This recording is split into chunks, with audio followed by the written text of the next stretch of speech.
আজকে বানিয়েছি দারুণ স্বাদের একটা পটলের রেসিপি। লাগছে আমি এখানে কিছু পটলকে ডুমো ডুমো করে কেটে নিয়েছি, কিছু আলুকেও ডুমো ডুমো করে কেটে নিয়েছি।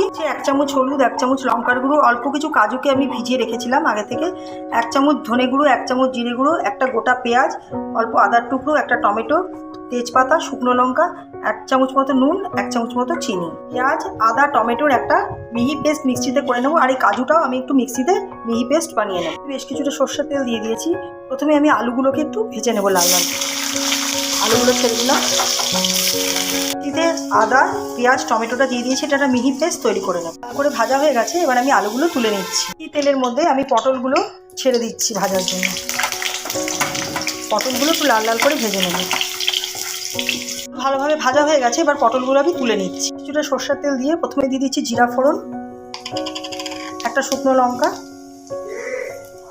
গোটা গরম মশলা, এলাচ, দারচিনি আর একটা তেজপাতা নেব।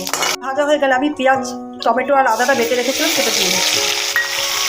মশলাটা ভালো মতো কষিয়ে নেব। সে এলে আমি দিয়ে দিচ্ছি জিরে গুঁড়ো, ধনে গুঁড়ো, লঙ্কা গুঁড়ো, হলুদ গুঁড়ো, একটু জলে ভিজিয়ে রেখেছিলাম সেটা দিয়ে দিচ্ছি পরিমাণ মতো নুন আর মিষ্টি। নুন মিষ্টি দিয়েও ভালোভাবে কষিয়ে নেব। ভালো মতো তেল ছাড়তে শুরু করলে এখানে কাজু বাদামের যে পেস্টটা করে রেখেছিলাম সেই কাজু বাদামের পেস্টটা আমি দিয়ে দিচ্ছি। এটাকেও ভালোভাবে কষিয়ে নেব। কষিয়ে নিচ্ছি।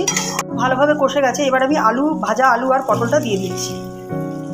একবার এই রেসিপিটা বানিয়ে দেখবেন। একঘেয়ে পটলের রেসিপি খেতে যখন আমাদের ভালো লাগে না, তখন এই রেসিপিটা মুখে স্বাদ বদল করবে।